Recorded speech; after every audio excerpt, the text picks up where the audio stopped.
At the age of 44, Sherry Wilcox learned she had advanced stage breast cancer. For the next 2 years, the Toronto mother of 3 endured chemo, radiation, and surgery. Painful and expensive therapy she believes could have been avoided. If I had had early screening, it is highly likely that I would have had less invasive treatment. Last month, a task force in the U.S. recommended routine mammography begin at the age of 40.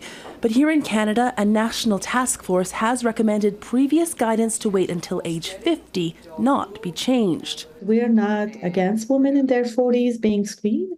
We just make a point that these women should have the information about the benefit and harms before deciding if screening is right for them or not. The task force argues routine screening at a younger age would ultimately do more harm in things like unnecessary biopsies than good. This is very bad news. This is going to cause more confusion and is going to harm women in Canada. Medical experts have been quick to push back, accusing the task force of using outdated research to back guidance that much of the country is no longer following.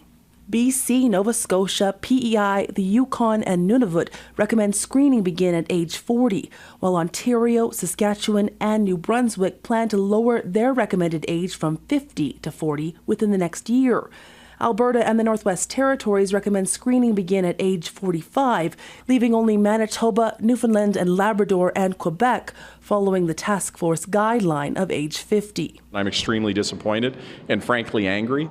Canada's Health Minister says not only will the recommendations now be scrutinized by a panel of experts, the Canadian task force itself will be put under review. Heather Yourex-West, Global News, Calgary.